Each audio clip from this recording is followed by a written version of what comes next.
Íñigo de Miguel es licenciado en Ciencias Económicas y Empresariales, licenciado y doctor europeo en Derecho, doctor en Filosofía, investigador distinguido en la Universidad del País Vasco, Euskal Herriko Unibertsitatea, y es Ikerbasque Research Professor. Y nos trae una charla súper interesante sobre quimeras humano-animales. ¿Vamos de camino al planeta de los simios?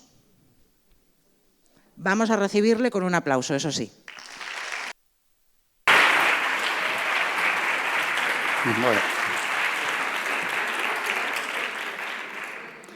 Bueno, buenas tardes a todos. Bueno, en fin, me tendréis que perdonar, la presentación puede parecer tan impresionante, luego vosotros veréis, ¿no?, lo que hacemos cada uno.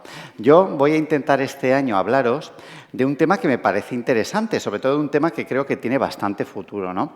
Entonces, voy a empezar por el principio, por lo que vosotros quizás no sepáis, porque ha pasado hace muy poquito.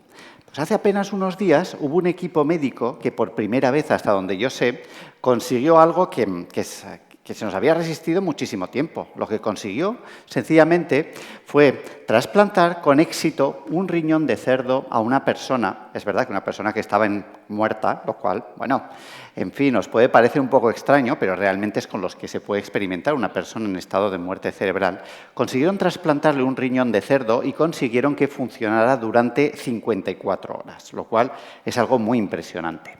¿Por qué es tan impresionante? Pues por varios motivos. Uno de ellos es que nosotros necesitamos fuentes de órganos. Es una de las cuestiones que realmente desde un punto de vista biomédico no se ha resuelto todavía. Por desgracia, nosotros somos entes biológicos que no siempre funcionamos bien, con lo que todos sabemos que hay veces en nuestra vida en los que vamos a necesitar pues, tener otros órganos. Entonces, poder extraerlos de animales sería fantástico. Hasta ahora había muchos problemas de rechazo, no se ha podido ir consiguiendo y esto abre una puerta tremenda, ¿no?, de cara al futuro, algo que de verdad nos puede servir en un momento dado. ¿Cuál es el problema que hay con esto? Bueno, pues que esto está muy bien cuando hablamos de órganos que van de animales a personas y que en principio son riñones, son hígados, así, pues parece fantástico. Pero, de otro lado, existe en todo esto una cierta preocupación, una preocupación que es más, digamos que ética, ¿no?, que es la de decir, oye, ¿pero qué pasa si empezamos a mezclar especies? Porque empezamos con esto y ¿qué puede pasar? A ver si vamos a acabar como las famosas películas del planeta de los simios, ¿no?, que supongo que la mayoría de vosotros habéis visto y si no os animo a verlas porque de verdad que merecen la pena. Entonces, quizás tiene un sentido que yo empiece por explicaros un poquito qué son, ¿no?, estos seres, para que se entienda bien de lo que estamos hablando. Para que todos tengamos más o menos una idea en común, una quimera simplemente es un ser que tiene en su cuerpo dos ADNs diferentes, ¿vale? Cuando son interespecíficas se refieren a ADNs de especies diferentes. En cambio, un híbrido, que esto lo conocemos un poquito más, ¿no? Un híbrido es simplemente un ser que tiene un único ADN en su cuerpo, pero de dos especies distintas. Por ejemplo, una mula es un híbrido, porque es una mezcla entre un caballo y un asno, ¿no? Eso es una mula y eso es un híbrido. Esto, a ver, en la naturaleza ha existido muchísimas veces, ¿no? En el mundo vegetal, pues es bastante común que haya mezclas de especies y en el mundo animal, pues también las conocemos. Lo que ocurre es que los seres humanos, pues normalmente no nos hemos mezclado con los animales, ¿vale? Por mucho que vosotros penséis conocer a alguien, no, realmente no es así. Solo lo parece, pero no hay mezcla, ¿vale? Entonces, esto, a ver, os reís así, pero los seres humanos durante mucho tiempo hemos tenido miedo de que hubiera ese tipo de seres y que pasaran. De hecho, no te lo encuentras por la calle, pero en la mitología sí, siempre hay relatos, ¿no?, de mezclas. Pues el Minotauro ya sabéis que, en fin, era una mezcla, ¿no?, de humano y toro y no era muy bueno. De hecho, el animal originario, bueno, el animal mitológico que era quimera, que era un ser mezcla y tal, también era terrible. Con lo cual, pues bueno, hemos heredado de nuestros ancestros, ¿no?, de los clásicos, una cierta aversión por este tipo de cosas, un cierto miedo. De hecho, los que seáis mayores quizás lo sabréis, ¿no? Cuando nosotros estudiábamos Derecho, había un artículo en el antiguo Código Civil que era el 30, ¿no? O el 29. El 29 te decían, bueno, para ser persona es un ser humano nacido con ciertas condiciones. Y el 30 te explicaba, hay dos condiciones. Uno es que viva 24 horas y otro es que nazca con figura humana, ¿no? Que yo recuerdo que en su tiempo un alumno me preguntaba, ¿pero qué pasa a los romanos? ¿Nacían muy feos o que tenían que poner esto, no? Y no era eso. Era simplemente que a los romanos les daba pánico que les apareciera una quimera un día de estos, ¿no? Y decían, joder, como sea una quimera y sea ciudadano, no te lo puedes cargar, pero si no lo es, sí. Entonces ponían esto, ¿no? De que, bueno, que tenía que nacer con figura humana. Entonces, claro, eso nos ha despertado un cierto rechazo, lo vemos como con mucha intranquilidad, ¿no? ¿Realmente es así? Pues bueno, hay algunos problemas que sí que generan, ¿no? Desde un punto de vista ético, jurídico, este tipo de criaturas. Como os diré más tarde, no creo que sean tan importantes, pero sí que hay algunas cosas en las que tendríamos que tener cuidado, ¿no? Por poneros un ejemplo, hace unos años yo me acuerdo que vino uno, ¿no? Y que cuando ya se empezaban a hacer mezclas de especies, de vegetales en ese caso, que se hace más, ¿no? O sea, animales transgénicos, vegetales transgénicos, los conocemos. Vino uno y nos dijo, oye, ¿creéis que sería posible que yo plantara, ¿no? Creo que era cerca de Valladolid. Quería tener una granja de árboles, de abetos, a los que quería hacer una transgénesis con genes de luciérnaga, ¿no? Para que ya tuvieras el árbol de Navidad que no lo tienes que enchufar, te brilla de noche y ya está, ¿no?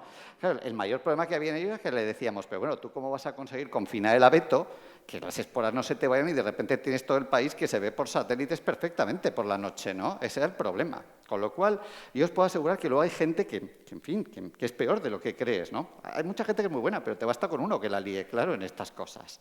Entonces, claro, aquí hay algunos problemillas. El primero de ellos suele tener que ver con el bienestar de los animales en sí. A ver, criar cerdos para que nos sirvan de órganos de por sí no es lo ideal, sobre todo para los cerdos, eso es verdad. Pero también es cierto que habitualmente tampoco es que les tratemos demasiado bien. Entonces, para alguien como yo, que no es un animalista convencido, no es un gran problema el que lo hagamos así. Podría ser más problemático si las quimeras fueran de otro tipo. Es decir, imaginaos que alguien criara un chimpancé, ¿no?, al que se le han introducido partes de cerebro humano para que se comportara como un humano. Pues muy probablemente si naciera, ¿no?, y viniera a este mundo se sentiría muy raro. Probablemente sentiría un sufrimiento, ¿no? Yo ya sé que estaréis pensando, hombre, ¿cómo va a sufrir un chimpancé si lo elevas, ¿no?, en categorías, si de repente es como un ser humano?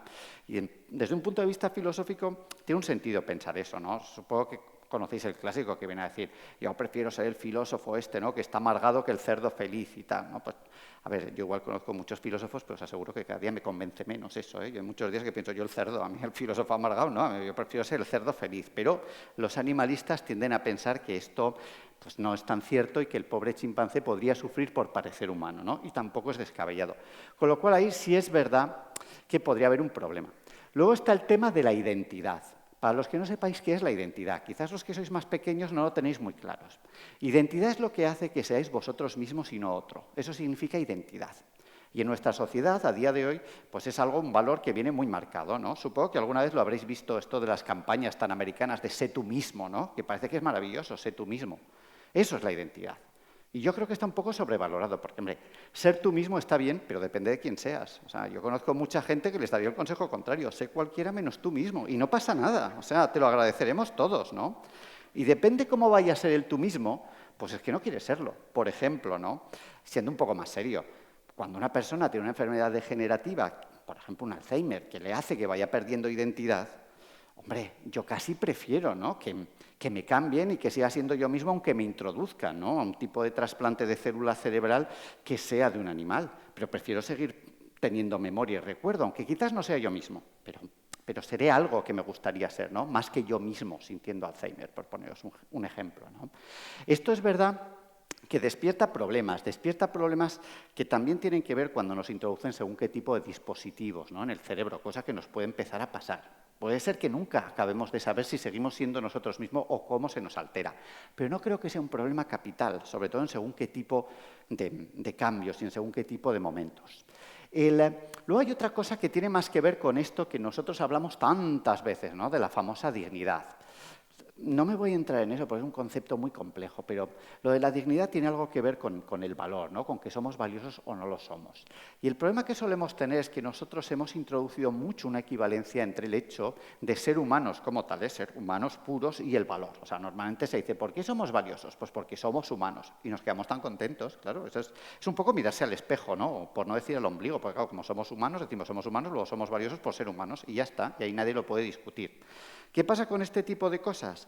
Pues que para que eso tenga un sentido, es necesario que más o menos los seres humanos nos mantengamos puros, ¿no? Es decir, que seamos realmente diferentes, que no estemos mezclados con los demás, porque si en un momento dado, por ejemplo, no sabemos distinguir quién es humano y quién no lo es, pues eso es un problema. Es un problema bastante serio, ¿no? Con lo que ahí empezar a mezclar especies es una cosa un poco extraña. Y, de hecho, esa mezcla tiene mucho que ver con cuestiones metaéticas o metajurídicas, que os voy a intentar sintetizar de una manera muy simple. Los seres humanos, en general, hemos construido casi todos nuestros modelos éticos importantes sobre la base de que es posible distinguir entre especies, y el derecho en realidad lo hace permanentemente. Es decir, el sujeto importante para el derecho es la persona como ser humano, y el animal siempre se ha considerado como un objeto de derecho, pero no un sujeto. Pero claro, eso parte de la idea de que puedes distinguir, y eso es fácil de hacer. En el momento en el que empezamos a mezclar, casi todo lo que sabemos o lo que hemos construido se nos pierde, porque ya no sirve como base. Y eso es lo que de verdad da bastante miedo. Pero desde mi punto de vista eso es un error, porque eso es tanto como decir, mira, si conseguimos demostrar, por ejemplo, ¿no?, que si hay un chimpancé que se comporta como un ser humano, lo importante no es tanto de qué especie es, sino qué es capaz de hacer. Ahí lo que estamos demostrando es que muchos de nuestros marcos son los que estaban mal. Y nosotros no deberíamos cambiar el mundo por lo que nos gustaría que fuera, ¿no?, sino más bien por lo que es justo que sea.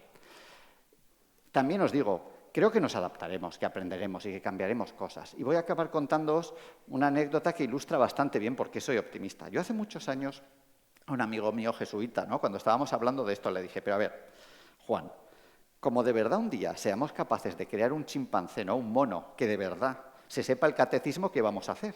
Y él me dijo, bueno, pues igual es la respuesta divina a lo de la falta de vocaciones, ¿no? Con lo cual, os puedo asegurar que al final los seres humanos lo arreglamos todo. Vale, muchísimas gracias.